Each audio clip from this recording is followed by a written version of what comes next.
ಖಾನಾಪುರದ ಕಾಡಂಚಿನ 15 ಗ್ರಾಮಗಳನ್ನು ಪಟ್ಟಿ ಮಾಡಲಾಗಿದ್ದು, ಅಲ್ಲಿ ಮೂಲಭೂತ ಸೌಕರ್ಯಗಳನ್ನು ಕಲ್ಪಿಸಬೇಕು, ಇಲ್ಲವೇ ಬೇರೆಡೆ ಅಲ್ಲಿನ ಜನರನ್ನು ಸ್ಥಳಾಂತರಿಸುವುದು ಈ ಎರಡೇ ಅವಕಾಶಗಳು ಇರೋದು ಎಂದು ಲೋಕೋಪಯೋಗಿ ಇಲಾಖೆ ಮತ್ತು ಜಿಲ್ಲಾ ಉಸ್ತುವಾರಿ ಸಚಿವರು ಆಗಿರುವ ಸತೀಶ್ ಜಾರಕಿಹೊಳಿ ಹೇಳಿದರು. ಖಾನಾಪುರ ತಾಲೂಕಿನಲ್ಲಿ ಮಳೆ ಹಾನಿ ಪ್ರದೇಶಗಳಿಗೆ ಭೇಟಿ ನೀಡಿದ ಬಳಿಕ ಖಾನಾಪುರ ಪ್ರವಾಸ ಮಂದಿರದಲ್ಲಿ ಖಾನಾಪುರ ಕಾಡಂಚಿನ ಗ್ರಾಮಸ್ಥರ ಸಮಸ್ಯೆ ಕುರಿತು ಮಾಧ್ಯಮಗಳ ಪ್ರಶ್ನೆಗೆ ಉತ್ತರಿಸಿದ ಸತೀಶ್ ಜಾರಕಿಹೊಳಿ, ಅರಣ್ಯ ಇಲಾಖೆಯಿಂದ ಕಾನೂನು ಸಮಸ್ಯೆ ಇದೆ. ಹೊಸ ರಸ್ತೆ ನಿರ್ಮಿಸಲು ಅವರು ಅವಕಾಶ ಕೊಡುವುದಿಲ್ಲ. ನೂರಾರು ವರ್ಷಗಳಿಂದ ಅಲ್ಲಿ ಜನರು ವಾಸವಿದ್ದಾರೆ. ಈ ಸಂಬಂಧ ಮೊನ್ನೆ ಅರಣ್ಯ ಸಚಿವರ ಜೊತೆಗೆ ಸ್ಥಳೀಯ ಶಾಸಕರೊಂದಿಗೆ ಬೆಂಗಳೂರಿನಲ್ಲಿ ಸಭೆ ಮಾಡಿದ್ದೇವೆ. ಸಚಿವರನ್ನು ಒಮ್ಮೆ ಬೆಳಗಾವಿಗೆ ಕರೆಸಿ ಚರ್ಚಿಸುತ್ತೇವೆ ಎಂದು ಹೇಳಿದರು.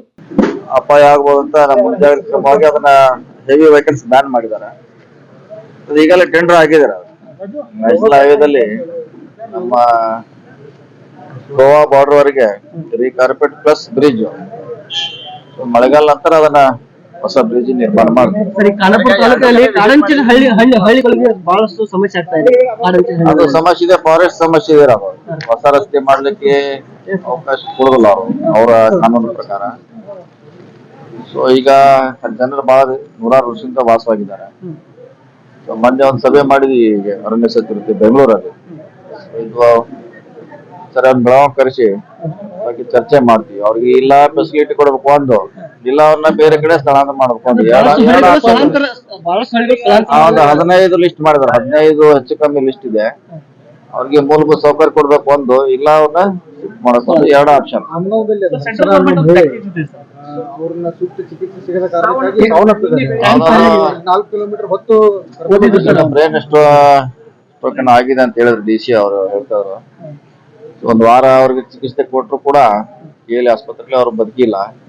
ಸೊ ಅದಾಗಿದೆ. ಯಾಕಂದ್ರೆ ಅಲ್ಲಿ ಹೋಗ್ಲಿಕ್ಕೆ ಇನ್ ಟೈಮ್ ಅಲ್ಲಿ ಅವ್ರಿಗೆ ವೆಹಿಕಲ್ ವ್ಯವಸ್ಥೆ ಇರೋಲ್ಲ, ಆಂಬುಲೆನ್ಸ್ ಹೋಗೋಲ್ಲ, ನೆಟ್ವರ್ಕ್ ಸಮಸ್ಯೆ ಇದೆ, ಅವ್ರಿಗೆ ರಸ್ತೆ ಇಲ್ಲ ಸಮಸ್ಯೆ ಇದೆ. ಅದನ್ನೇ ಪರಿಹಾರ ಮಾಡ್ಲಿಕ್ಕೆ ಒಂದು 3-4 ಇಲಾಖೆಗೆ ಸಂಬಂಧಪಟ್ಟದ್ದು ಸಮಸ್ಯೆ ಆಗಿದೆ, ಇದೆ ಸಮಸ್ಯೆ ಇದೆ. ಅವರೆಲ್ಲ ಒಪ್ಪಿದ್ರೆ ಕೊಡ್ಲಿಕ್ಕಿದೆ. 80% ಜನ ಒಪ್ಪಿದ್ರೆ ಕೊಡ್ಲಿಕ್ಕೆ ಅವಕಾಶ ಇದೆ. ಮೊನ್ನೆ ಖಾನಾಪುರ ಶಾಸಕರು ಈಶ್ವರ ಖಂಡ್ರೆ, ನಾಗರಾಜ್ ಯಾದವ್ ಅವರು ಒಂದು ಸಭೆ ಮಾಡಿದ್ರು.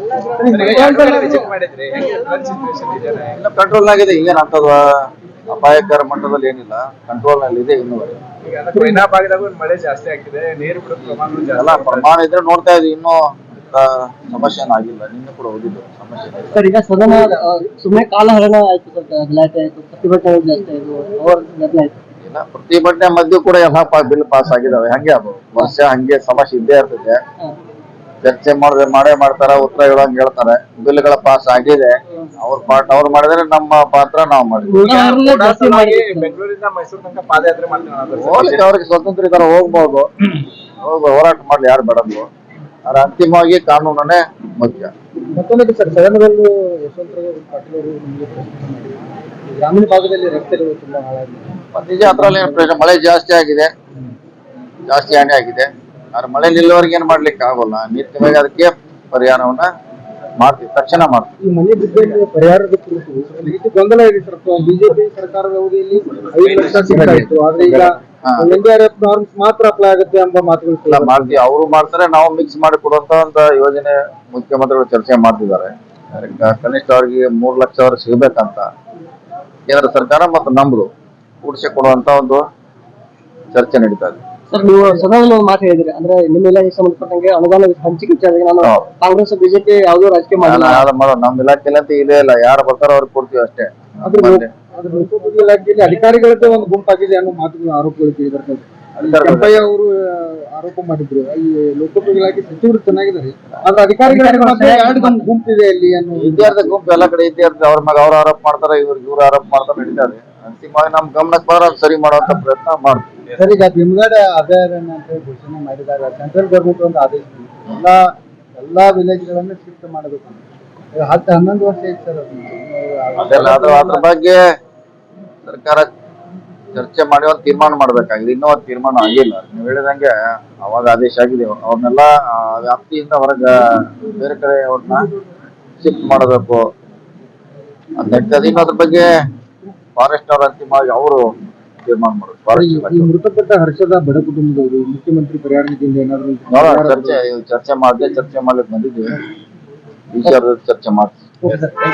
ಈ ವೇಳೆ ಖಾನಾಪುರ ಶಾಸಕ ವಿಠ್ಠಲ್ ಹಲ್ಗೇಕರ್, ಮಾಜಿ ಶಾಸಕಿ ಡಾಕ್ಟರ್ ಅಂಜಲಿ ನಿಂಬಾಳ್ಕರ್, ಜಿಲ್ಲಾಧಿಕಾರಿ ಮೊಹಮ್ಮದ್ ರೋಷನ್, ಜಿಲ್ಲಾ ಪಂಚಾಯತ್ ಸಿಇಒ ರಾಹುಲ್ ಶಿಂದೆ, ಜಿಲ್ಲಾ ಪೊಲೀಸ್ ವರಿಷ್ಠಾಧಿಕಾರಿ ಡಾಕ್ಟರ್ ಭೀಮಾಶಂಕರ್ ಗುಳೆತ್ ಸೇರಿ ಮತ್ತಿತರರು ಉಪಸ್ಥಿತರಿದ್ದರು. ರಾಜಶೇಖರ್ ಹಿರೇಮಠ್, KMM ಕನ್ನಡ, ಬೆಳಗಾವಿ.